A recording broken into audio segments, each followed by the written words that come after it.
You say her name. Nothing. You say it again, a little louder. She keeps stacking the blocks, like you don't exist. Third time, and now there's an edge in your voice, and you hear yourself becoming the parent you didn't want to be. Standing in your own kitchen, being ignored by someone who is 2.5 feet tall. Here's the thing.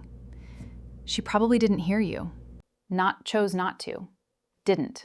And there's a 2024 study I'll show you that measured exactly how much longer it takes a toddler to respond when their attention is already captured. I'm Dr. Sarah.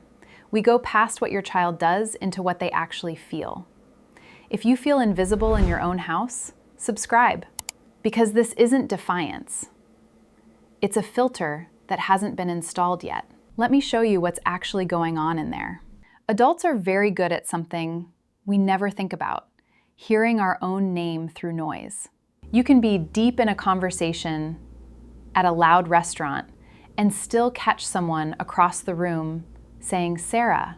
That's a filter running in the background, all day, for free. Your toddler doesn't have that yet. Researchers looking at how children handle background noise found that 4 to 7-year-olds couldn't filter it out, especially when the competing sound was similar to the target. Children only started performing like adults somewhere around 8 to 11. And there's another finding underneath it. Young children process visual information more efficiently than auditoration. Their eyes are ahead of their ears. So when your voice arrives while she's absorbed in something, it isn't landing in an empty room. It's competing. And then there's the part I find genuinely amazing. Dividing attention between two things at once? That's a skill. And researchers testing 3- and 4-year-olds on divided attention found they performed at roughly the level of our closest relative, the chimpanzee. By 5, children pull ahead. So when you ask a 2-year-old to keep building and listen to you at the same time, you're asking for a skill that is, at that moment, still under construction. Now the newer piece, and this one matters if there's a tablet in your house. In a 2024 study published in JAMA Network Open, researchers watched 63 toddlers play with different kinds of tablet content. When children were playing a commercial game, they responded to fewer attempts to get their attention and took noticeably longer to acknowledge a simple request.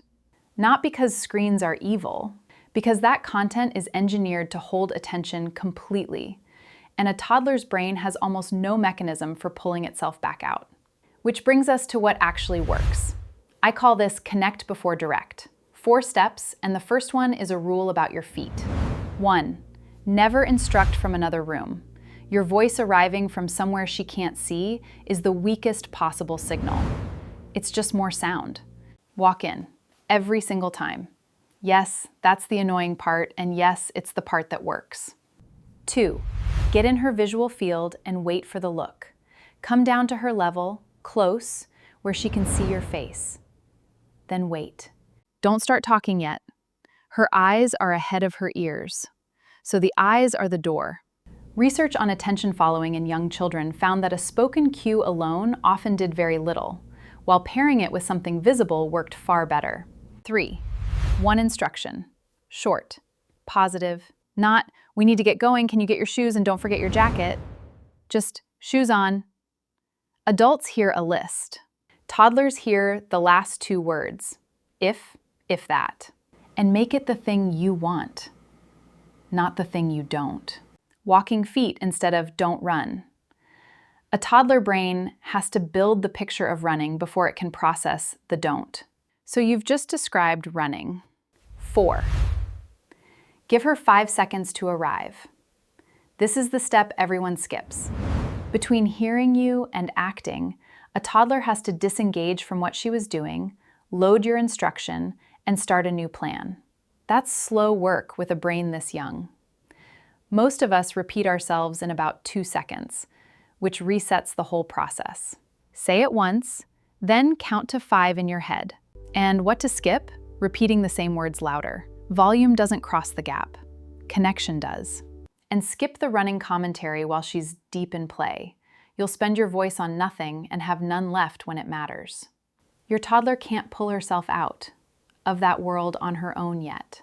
She borrows your calm, and your feet, and your face, and your patience while she surfaces. That's the whole method. That's the art of containment. One honest note, and this one is important. Everything here is about a child who responds sometimes, absorbed, but reachable. If your child rarely responds to her name, even in a quiet room, one-on-one, with nothing else going on, that's worth a conversation with your pediatrician. Ask about a hearing check first. It's simple, and it's the most common reason. Early support is easy support. So next time, walk in, get low, wait for the eyes, one short instruction, then count to 5. Subscribe, and I'll see you in the next one. Because next is the word that starts every hard moment of your day, and why no is actually good news. Because she isn't tuning you out. She's a person with one channel open, learning how to switch.